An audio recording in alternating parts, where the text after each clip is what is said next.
दोस्तों, क्या आपने कभी सोचा होगा कि जिस बॉलीवुड को हम बड़े पर्दे पर देखते हैं उसकी चमक दमक के पीछे कितनी गहरी अंधेरी परछाई छिपी हुई है। जहां करोड़ों लोग फिल्मों से सपने बुनते हैं, वहीं दूसरी तरफ ड्रग्स, माफिया, राजनीति और झूठी शोहरत का खेल चलता है, जिसका सच जानकर आपके पैरों तलों की जमीन खिसक जाएगी। जब सिनेमा की रोशनी स्क्रीन पर पड़ती है तो लोग हीरो हीरोइन को भगवान की तरह पूजने लगते हैं, जिसमें red carpet, luxury car, designer outfit सब शामिल हो जाते हैं।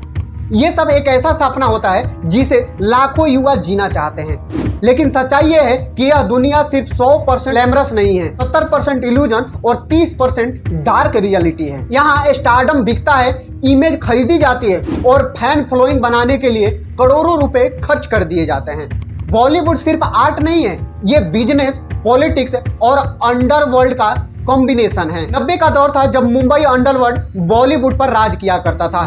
दाऊद इब्राहिम जैसे गैंगस्टर इतना दबदबा था कि कोई भी फिल्म बनेगी, कौन सा हीरो रहेगा, किसे अवार्ड मिलेगा, ये सब फोन कॉल पर तय होते थे। कई बड़े फिल्म मेकर खुलेआम मान चुके थे कि उन्हें दुबई से फोन आता था और धमकी मिलती थी, इस एक्टर को कास्ट करो वरना नतीजा भुगतना पड़ेगा। इस तरह की धमकियां खुलेआम मिलती थी। शूटिंग सेट पर वसूली की जाती थी। कई प्रोड्यूसर ने डर के मारे पैसा लगाना पड़ता था और कुछ स्टार अंडरवर्ल्ड पार्टियों में जाते थे ताकि उनका कैरियर सुरक्षित रह सके। यह वही दौर था जब बॉलीवुड का आधा पैसा हवाला और काले धन से आता था, यानी फिल्मों की चमकती स्क्रीन के पीछे खून और डर का साया मंडराता था। बॉलीवुड और ड्रग्स का रिश्ता नया नहीं है। 70 से ही पार्टी में नशे का चलन था, लेकिन 2000 के बाद ये माफिया नेटवर्क बन गया। 2020 में सुशांत सिंह राजपूत की मौत के बाद जब एनसीबी की जांच शुरू हुई तो पूरी देश ने पहली बार सुना कि कई बड़े स्टार्स और उनके बच्चे ड्रग्स चैट में फंसे हुए हैं। कई एक्ट्रेस, कई स्टार किड्स और बड़े प्रोड्यूसर्स के नाम सामने आए, लेकिन हैरान कर देने वाली बात यह थी कि छोटे एक्टर्स को तो जेल कर दी गई, लेकिन बड़े स्टार्स बच निकले क्योंकि उनके पीछे पॉलिटिकल सीड, मीडिया कंट्रोल और इंडस्ट्रियल लॉबी थी। ड्रग्स सिर्फ नशे का मामला नहीं है, ये है कंट्रोल का गेम। किसी स्टार को वफादार बनाने के लिए, उसे फंसाने के लिए या फिर उसका कैरियर खत्म करने के लिए ड्रग्स का इस्तेमाल एक हथियार की तरफ होता है। बॉलीवुड में टैलेंट से ज्यादा मायने रखता है सरनेम। स्टार किड्स को लॉन्च किया जाता है और करोड़ों रुपए के बजट से उसको स्टार बनाया जाता है। उसके लिए पीआर एजेंसी काम करती है, पैड ट्रेंड से चलाए जाते हैं और मीडिया में उनके लिए चमचमाते इंटरव्यू छपते हैं। जिनके पास टैलेंट है उन्हें छोटे रोल करने पड़ते हैं और स्टार किड्स को बिना एक्टिंग सीखे बड़े हीरो का रोल मिल जाता है, जिसमें सबसे बड़े प्रोड्यूसर का नाम है करण जौहर, जो नेपोटिज्म क्लब का सबसे ज्यादा बदनाम प्रोड्यूसर है। लियत यह है कि पूरा बॉलीवुड ही नेपोटिज्म की जड़ में है।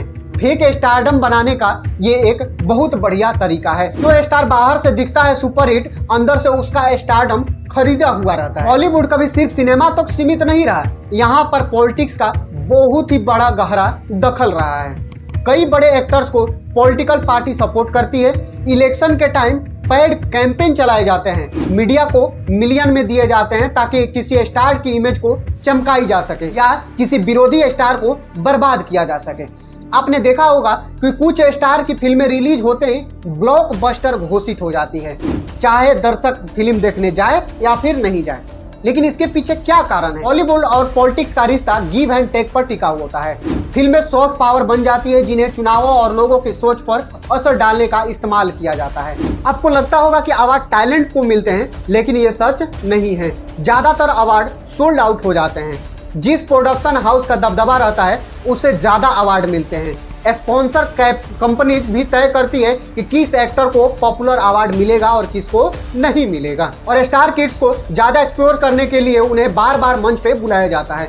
कई बड़े एक्टर ने खुद माना है कि उन्हें अवार्ड मिलने का हक था, लेकिन उन्हें सिर्फ इसलिए नहीं दिया गया क्योंकि उन्होंने लॉबी में शामिल होने से मना कर दिया है। कई एक्ट्रेस ने खुलकर बताया है कि उन्हें काम के बदले समझौते करने के लिए दबाव डाला गया है। डायरेक्टर्स, प्रोड्यूसर और कुछ एक्टर तक अपनी पावर का गलत इस्तेमाल करते हैं। मी टू मोमेंट के दौरान कई नाम सामने आए, लेकिन सिस्टम इतना स्ट्रॉन्ग है कि उनमें से ज्यादातर लोग आज भी इंडस्ट्री में एक्टिव हैं। कास्टिंग कोच सिर्फ एक ओपन सीक्रेट है, लेकिन इसके खिलाफ कोई आवाज नहीं उठाता है क्योंकि आवाज उठाने वाले का कैरियर खत्म कर दिया जाता है। इंटरनेशनली बॉलीवुड को इंडिया सॉफ्ट पावर कहा जाता है। सॉन्ग्स, डांस, कलर ये सब वर्ल्ड में पॉपुलर है, लेकिन अंदर की हकीकत कुछ और ही है। इसके पीछे black money, underworld funding, drugs nexus, nepotism और फेक स्टार्टअप का काला धंधा चलाया जाता है। यानी कि जो चीज दुनिया को ड्रीम लगती है, असल में वो इल्यूजन और करप्शन का खेल बना पड़ा है। बॉलीवुड सिर्फ फिल्मों का नाम नहीं है, ये पॉलिटिक्स, पावर और प्रोपेगेंडा का सबसे बड़ा खेल है। शायद आने वाले सालों में OTT प्लेटफॉर्म और सोशल मीडिया इस मोनोपोली को तोड़ दे, लेकिन जब तक इंडस्ट्री पर माफिया, पॉलिटिक्स और मनी का दबदबा रहेगा, बॉलीवुड का अंधेरा कभी भी खत्म नहीं हो पाएगा। बॉलीवुड का डार्क साइड हमें ये सिखाता है कि चमक दमक के पीछे जो अंधेरा है उसे जानना बहुत जरूरी है, क्योंकि अगर सोसाइटी सिर्फ झूठे स्टारडम पर जीना सीख लेगी तो असली टैलेंट हमेशा दबी रह जाएगी। क्या हम अब भी बॉलीवुड को इंटरटेनमेंट माने या फिर उसे मैनिपुलेशन की सबसे बड़ी फैक्ट्री समझें? अगर आपको वीडियो पसंद आता है तो वीडियो को लाइक कीजिए। मिलते हैं अगले वीडियो में, तब तक के लिए धन्यवाद।